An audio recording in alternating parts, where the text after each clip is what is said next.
blue flame. Your mentor told you what that means.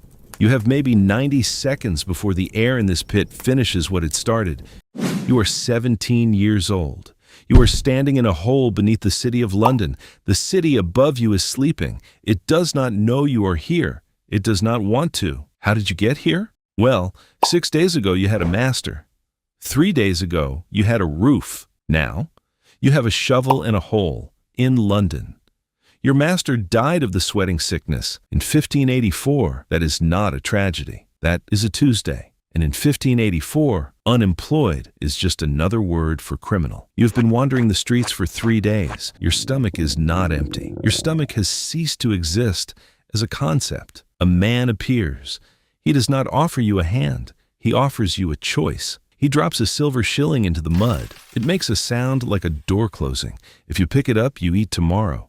But you also agree to disappear, not die. Just stop existing in the way that people can see.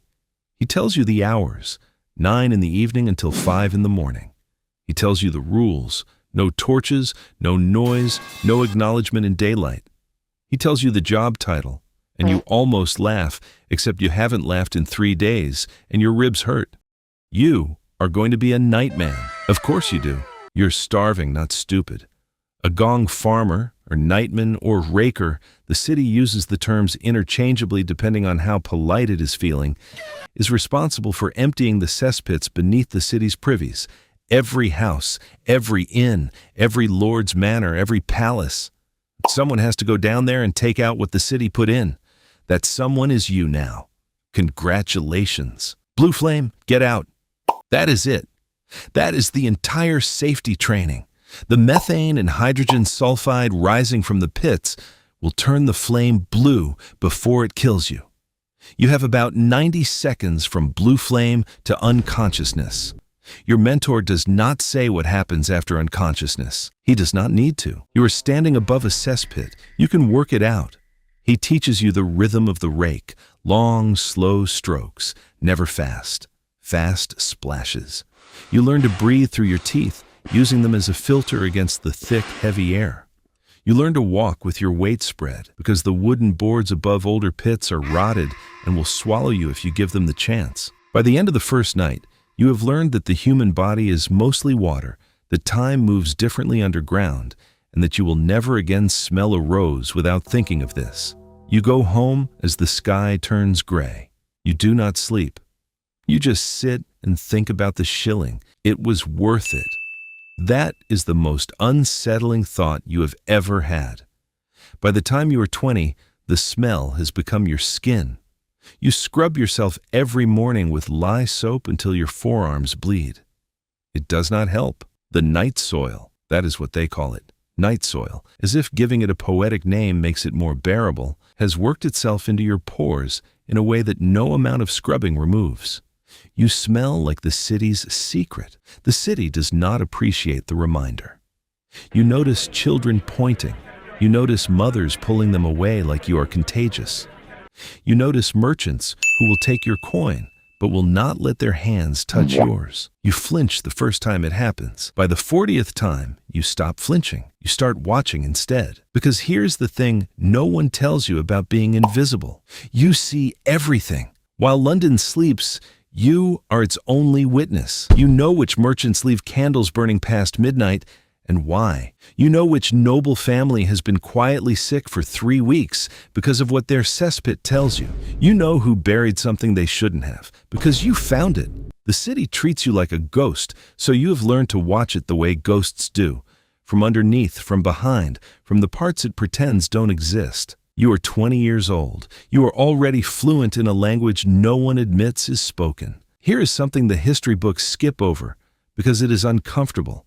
Gong farmers were well paid, not comfortable well paid, obscenely well paid. The risk of death by methane inhalation, combined with the fact that almost no one else would do the job, drove the wages to extraordinary levels. A skilled nightman in 1580s London earned 6 to 8 times what a common laborer made. And you have not stopped there. You have built something. You charge the wealthy households to take their waste. They pay because the alternative is cholera and embarrassment in roughly that order. Then you sell the night soil to farmers outside the city who use it as fertilizer. You are 23 years old and you are running both ends of a supply chain that polite society refuses to acknowledge exists. You have more gold under your floorboards than the carpenter who used to kick you out of his shop ever will. He does not know this. You do not tell him. You smile at him in the market and watch his nostrils flare. Some pleasures are private. When you are 30, the summons arrives. Royal Gong Master. It sounds like a title a knight would refuse on grounds of dignity. It is the highest rank your profession offers, and it means one thing: you are now responsible for the largest toilet in England. Henry VIII's court at Hampton Palace houses hundreds of courtiers who eat like gods: swan, venison, whole roasted birds you don't have names for, and in turn produce waste at a volume that strains the word medieval to its architectural limits. The great house of Easement has a cesspit the size of a cathedral nave. It has not been emptied in 2 years.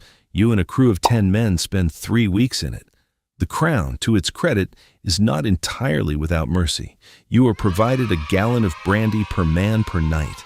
This is not generosity. This is engineering. The brandy keeps your mind from breaking while you work in a drunken fog, shoveling the remnants of royal banquets back into barrels. You stop tasting it after the 4th night. You stop thinking about it after the 7th. By the 2nd week, you have achieved a kind of meditative state that monks spend decades trying to find through prayer. You found it under a palace. On the 14th night, your rake catches something, a glint of red in the dark. You look at it for a long time. You slip it into your boot. You do not feel guilty. You suppressed guilt the same day you understood the arrangement. The city needed you to exist so it could pretend you didn't. You held up your end. You were never invisible because you were shameful. You were invisible because you were necessary, and necessity makes people uncomfortable. The ring is just the city finally paying what it always owed you. You finish the job. You collect your wages. You walk out through the narrow door in the back of the palace. Your door, always your door. And you do not look back. A few years later, Sir John Harrington invents the flush toilet. The slow process begins. The cesspits are sealed. The nightmen fade. Within a generation, people start calling the old pits cellars. Within 2, nobody remembers what they actually were. The city moved on. It always does. It is very good at forgetting the infrastructure that kept it standing. Still think your Monday morning is rough? I'm Jim, and this was Buried Lives. Next time, you are a medieval leech collector. And before you feel superior to today's story, at least the Gong farmer used a rake. The leech collector used their legs, their bare legs, in a pond, on purpose. We'll talk.